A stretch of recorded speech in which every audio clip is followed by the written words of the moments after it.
Hi, నేను మీ ముకు 10th class physical science. Today lesson chemical equations. First chemical equation నేర్చుకునే ముందు కెమికల్ రియాక్షన్ అంటే ఏంటో నేర్చుకుందాం.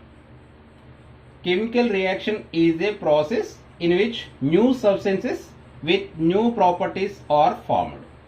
అంటే కెమికల్ రియాక్షన్స్లో న్యూ ప్రాపర్టీస్ ఉన్న సబ్స్టెన్స్ అనేవి ఏర్పడతాయి. ఇక్కడ ఒక ఈక్వేషన్ ఇచ్చా చూడండి.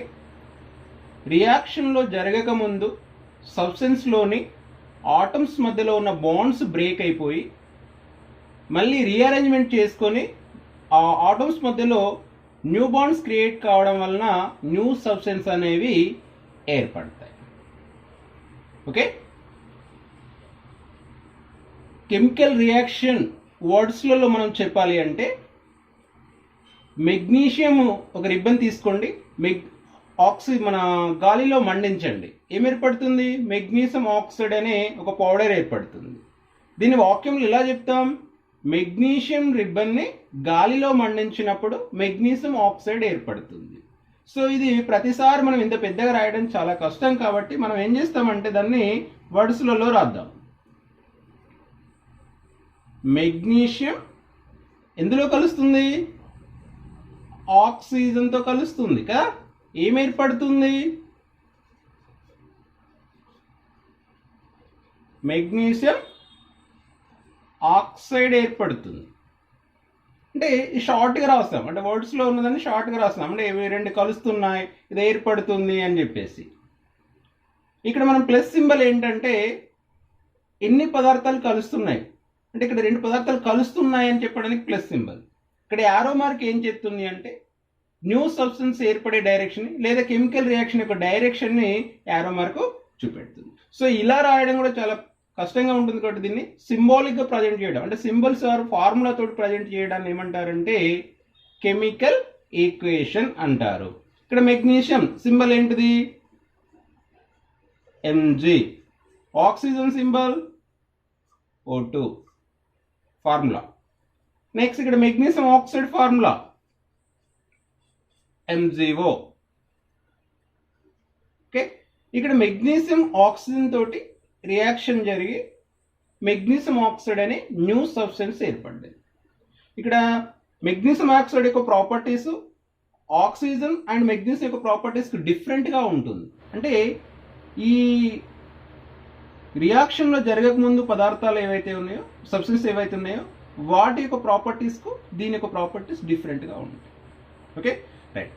ఇంక ఇక్కడ రియాక్షన్లో పాల్గొనక ముందు ఉన్న సబ్స్టెన్స్ ఏమంటారంటే రియాక్టెంట్స్ అంటారు.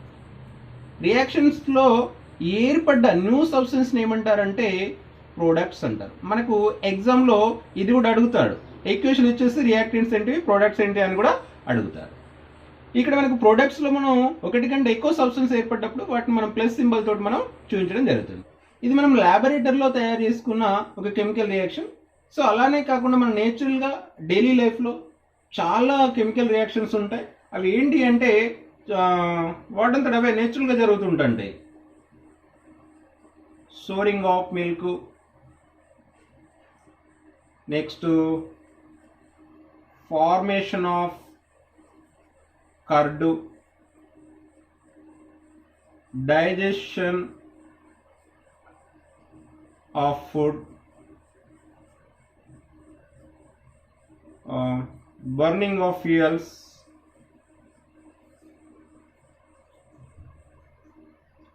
refining of fruits, respiration.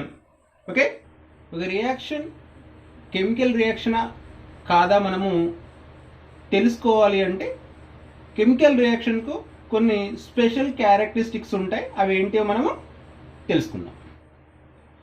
Special characteristics of chemical equations అంటే కెమికల్ రియాక్షన్ జరిగేటప్పుడు ఇవి gas, evolution of gas, formation of precipitative, change in colour, change in temperature. ఇది ఏదో ఒకటి జరిగినా కూడా ఆ రియాక్షన్ కెమికల్ రియాక్షన్ మనం చెప్పచ్చు. ఒకసారి ఒకటి కంటే ఎక్కువ అంటే గ్యాసు ప్రెసిపిటేట్ ఫామ్ కావచ్చు, గ్యాసు కలర్ చేంజ్ కావచ్చు, టెంపరేచర్ చేంజ్ కావచ్చు.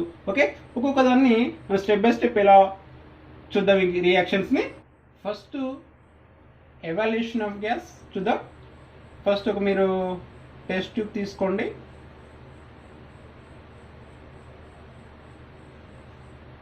దీన్ని జాగ్రత్త పట్టుకోవాలి. ఈ టెస్ట్ ట్యూబ్లో జింక్ డస్ట్ జింక్ గ్రాన్యూల్స్ తీసుకోండి. దీనికి ఏం కలుపుతారంటే హైడ్రోక్లోరిక్ యాసిడ్ని కలపండి. అంటే జింక్కు ఏం కలుపుతున్నారు?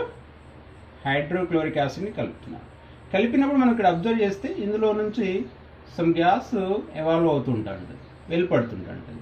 ఇక్కడ మనం మ్యాస్టిక్ పెట్టినట్లయితే, బర్నింగ్ అయిన మ్యాస్టిక్ని పెట్టినట్లయితే అది పప్ అనే సౌండ్ తోటి మంట ఆరిపోతుంటుంది. కాబట్టి ఆ గ్యాస్ మనం ఏం చెప్పొచ్చు అంటే హైడ్రోజన్ గ్యాస్.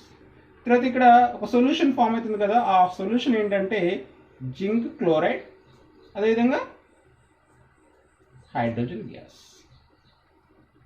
ఈ హైడ్రోజన్ గ్యాస్ ఎవాల్వ్ అయింది కాబట్టి మనము ఈ రియాక్షన్లో దీన్ని ఎలా చూపించాలంటే అప్పర్ యారో, పక్కకు ఆరో పెట్టామంటే ఇది గ్యాస్ అని మనకు తెలుస్తుంది. అంటే పైకి వెళ్ళిపోతుంది కాబట్టి గ్యాస్ అని తెలుస్తుంది. Okay, next formation of precipitate. 2 beakers తీసుకోండి. ఇందులో Na2SO4 aqueous సొల్యూషన్,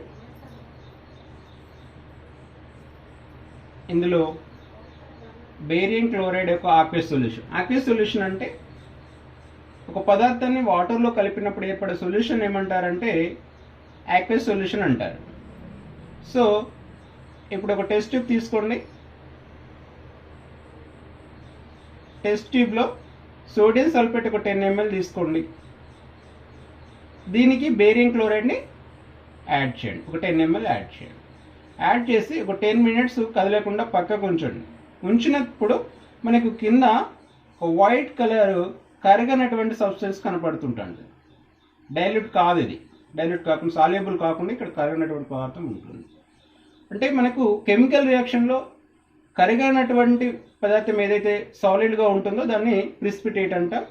ఇది ఇక్కడ మనకి ఏ కలర్లో కనబడుతుందంటే వైట్ కలర్లో కనబడుతుంది. ఇక్కడ చూడండి పైన కలర్లెస్ సొల్యూషన్ ఉంటుంది. ఇక్కడ ఏం జరిగింది? Na2SO4కు మనం ఏం యాడ్ చేసినాం? బేరియం క్లోరైడ్ని యాడ్ చేసినాం. యాడ్ చేసినప్పుడు ఇక్కడ ప్రిసిపిటేట్ ఫామ్ అయింది కదా, అది బేరియం సల్ఫేట్. అదేవిధంగా పైన కలర్లెస్ సొల్యూషన్ ఉంది కదా, NaCl. ఈ ప్రిసిపిటేట్ ఇక్కడ బాటంలో ఫామ్ అయింది కాబట్టి దీన్ని డౌన్ యారోతో చూస్తాం. గ్యాస్ అయితే అప్పర్ యారో, ప్రిసిపిటేట్ అయితే కిందికి కాబట్టి అది డౌన్ యారోతో చూస్తాం. ఇక్కడ చూడండి దీనికి సింబాలిక్గా ఎట్లా ప్రజెంట్ చేయాలి.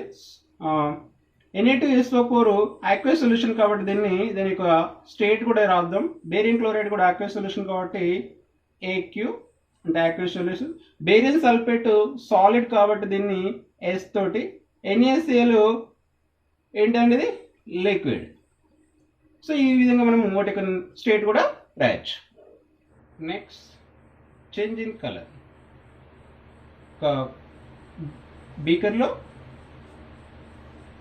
కాపర్ సల్ఫేట్ ఆక్వేస్ సొల్యూషన్ తీసుకోండి. ఒక టెస్ట్ ట్యూబ్లో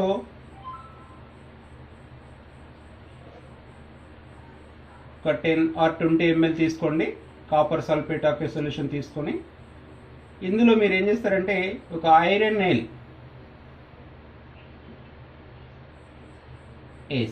వేసేసి ఒక 24 hours కదపకుండా, అంటే ఎక్కువ టైం కదపకుండా ఉంచినట్లయితే ఇక్కడ కాపర్ సల్ఫేట్ ఏ కలర్ ఉంటుంది? బ్లూ కలర్ ఉంటుంది. ఐరన్ బ్రౌన్ కలర్లో ఉంటుంది. మనము ఆఫ్టర్ రియాక్షన్ తర్వాత చూసినట్లయితే ఇక్కడ ఉన్న సొల్యూషన్ బ్లూయిష్ గ్రీన్లో ఉంటుంది.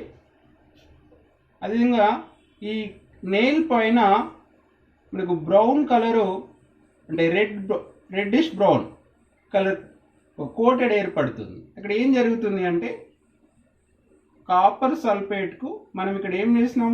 ఐరన్ అంటే ఫెర్రస్ యాడ్ చేసినప్పుడు ఇక్కడ రెడ్డిష్ గ్రీన్ కలర్ సొల్యూషన్ ఏంటంటే ఫెర్రస్ సల్ఫేట్. అదేవిధంగా ఇక్కడ రెడ్ బ్రౌన్లో ఉన్నది ఏంటిది? కాపర్. ఈ విధంగా ఫస్ట్ బ్లూ కలర్లో ఉండే, తర్వాత ఈ సొల్యూషన్ ఎట్లా మంది గ్రీన్ కలర్లోకి మారింది. కాబట్టి ఇక్కడ కలర్ కూడా చేంజ్ అవుతుంది అని మనం చెప్పొచ్చు. Next 4 change in temperature. Chemical reaction జరిగినప్పుడు టెంపరేచర్ ఇంక్రీజ్ కావచ్చు లేదా డిక్రీజ్ కావచ్చు. ఒకవేళ కెమికల్ రియాక్షన్ జరిగినప్పుడు టెంపరేచర్ ఇంక్రీజ్ అవుతుందని ఎక్సోథర్మిక్ రియాక్షన్స్ అని, ఒకవేళ టెంపరేచర్ డిక్రీజ్ అవుతుందని ఎండోథర్మిక్ రియాక్షన్స్ అని అంటారు. ఇక్కడ చూడండి, కార్బన్ తీసుకోండి, దీన్ని ఆక్సిజన్లో మండించండి. మండించినప్పుడు ఏం ఏర్పడుతుంది? Carbon dioxide. దాంతో పాటుగా మనకి ఏం ఏర్పడుతుంది? హీటు. ఇక్కడ హీట్ వెలుపడుతుంది కాబట్టి ఇక్కడ మనం ప్లస్ తోటి చూపించాం. కాబట్టి ఈ రియాక్షన్లో హీటు వెలుపడింది కాబట్టి దీన్ని ఏమంటారంటే ఎక్సోథర్మిక్ రియాక్షన్. మీరు జనరల్గా అబ్జర్వ్ చేస్తుంటే అంటారు, ఒకటి క్విక్ లైమ్ తీసుకోండి, దానికి వాటర్ యాడ్ చేయండి. ఏం జరుగుతుంది? స్లేకుడ్ లైమ్ ఏర్పడుతుంది. ఇక్కడ స్లేకుడ్ లైమ్ మనం ముట్టుకున్నట్లయితే మనకు హీటు ప్రొడ్యూస్ అయినట్టుగా కనుగొంది. ఇది కూడా ఎక్సోథర్మిక్ రియాక్షన్. చూడండి, ఇక్కడ నైట్రోజన్ ఆక్సిజన్తో చర్య చేసినప్పుడు నైట్రోజన్ మోనాక్సైడ్ ఏర్పడుతుంది. దీన్ని ముట్టుకున్నట్లయితే మనకు కూల్ కనబడుతుంది, అంటే టెంపరేచర్ తగ్గింది. కాబట్టి ఇక్కడ మనము -Q తోటి చూపించడం జరిగింది. సో ఇది ఏంటిది? Endothermic reaction. Barium hydroxide,